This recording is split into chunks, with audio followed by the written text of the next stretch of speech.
Industries have to continue to modernise. Industries have to continue to make productivity improvements.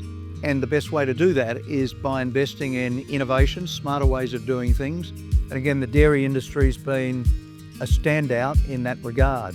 There's a huge array. There's more and more products that have got more and more value added. And with more value added in the products, that'll sustain more of the industry.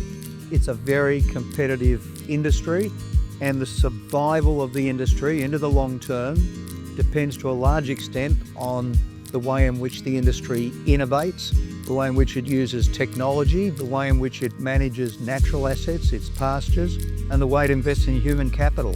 So all of these things are really important, and again, they're all programs which have been so well supported by the Gardiner Foundation.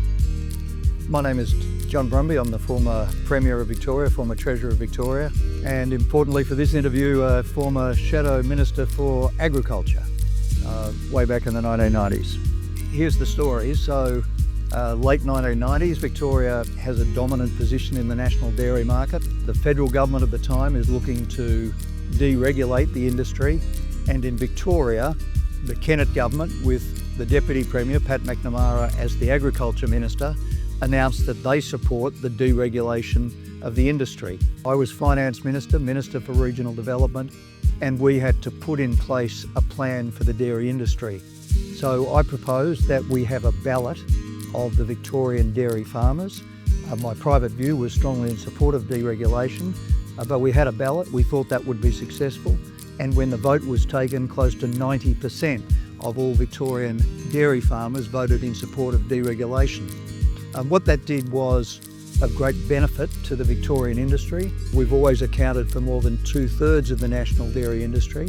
And, in terms of the regulated industry, back in the old days in the 1990s, if you wanted to sell milk over the border, you had to get a permit to do it, or it was a restraint of trade crossing the border, Section 86 of the Constitution.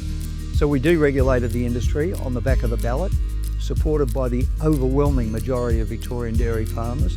And at the same time, we had this issue of what to do with the old Victorian Dairy Industry Authority, which was the brands that were being sold. So things like Big M, they achieved a sale price of around $60 million. And of course, the issue then was who gets the money. I had as Treasurer with Max, with the dairy industry and with Treasury. And after a week's negotiation, I announced and told Max that the money would be returned to the industry. And so it's returned to the industry, 60 million or so, all went into the Geoffrey Gardiner Fund, named after the late Geoffrey Gardiner, who was a charismatic leader of the dairy industry.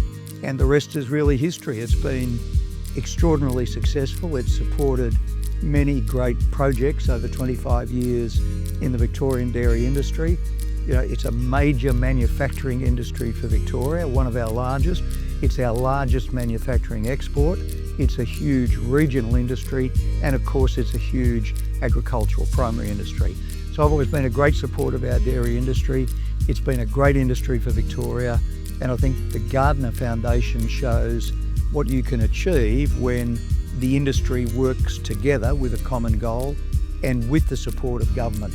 So all up, it's been a good news story. It's been a great story from one government to the next, with the right public policy put in place, with the deregulation of the industry in Victoria, which has really benefited our state, and of course the creation of the Gardiner Foundation and the hundreds of grants that have been made over that 25-year period, immeasurably benefiting the industry.